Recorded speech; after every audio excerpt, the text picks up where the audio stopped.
Pushback without positioning is just noise your organization learns to ignore. You've been in that meeting. The decision coming down from above is wrong.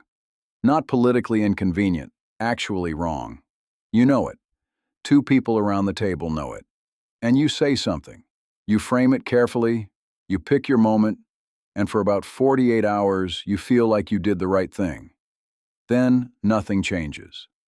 And 6 months later, when the decision lands badly, nobody remembers you flagged it. What they remember is that you were difficult in Q3.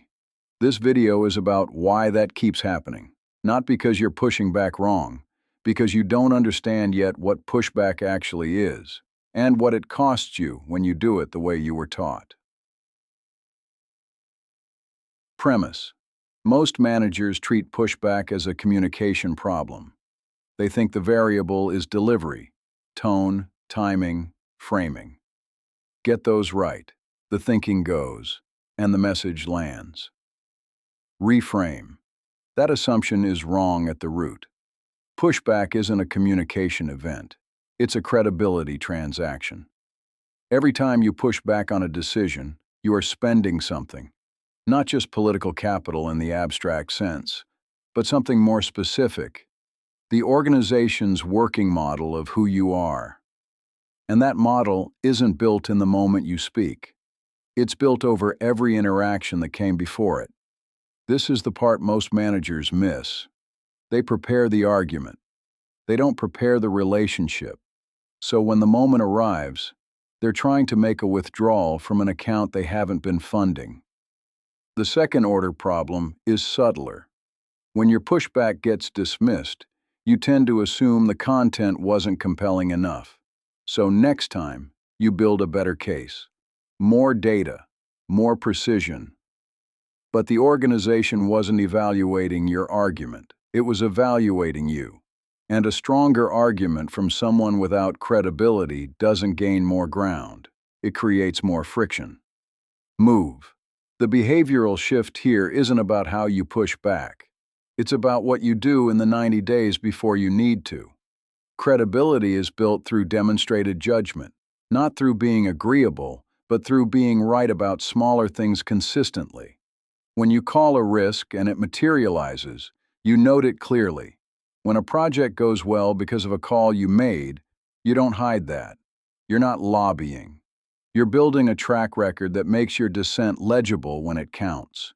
Pushback lands when the organization already trusts the instrument making the reading. Premise: assume the credibility exists. Assume you've built the track record. There's still a failure mode that takes down experienced managers, and it's the one they're least likely to see in themselves. Reframe. Most pushback is framed as opposition. I disagree. I see it differently. I think this is a mistake. Even when it's delivered calmly, the structure is adversarial. An adversarial framing triggers a predictable organizational response. The person being pushed back on stops evaluating the argument and starts defending the decision. You haven't created a moment of reconsideration. You've created a contest. And in a contest between a middle manager and the decision that's already in motion, the decision wins almost every time. The hidden cost here is significant. Every time pushback gets read as opposition, you train the people above you to brace when you speak. Over time, your input gets categorized before it's heard.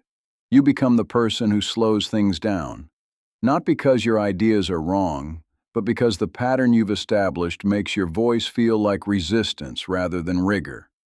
The paradox is that the managers who push back most forcefully often have the least influence on outcomes. Force and influence move in opposite directions past a certain threshold. Move. The shift is structural, not tonal. Frame your pushback as a problem you're solving together, not a position you're defending against theirs. That means leading with the outcome you're both trying to protect, not the decision you're trying to reverse. You're not saying the direction is wrong. You're surfacing a risk to something they also care about. That reframe isn't softening the message. It's changing the dynamic from contest to collaboration. The content can be identical. The organizational response will not be. Premise. There's a version of pushback that looks like courage and functions like career management. Most managers who've been around long enough have learned to perform dissent without actually exercising it.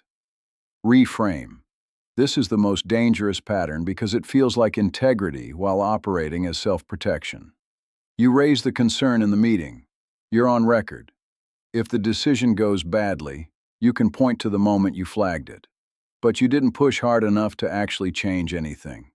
Because pushing hard enough carries real risk, and somewhere you calculated that the risk wasn't worth it.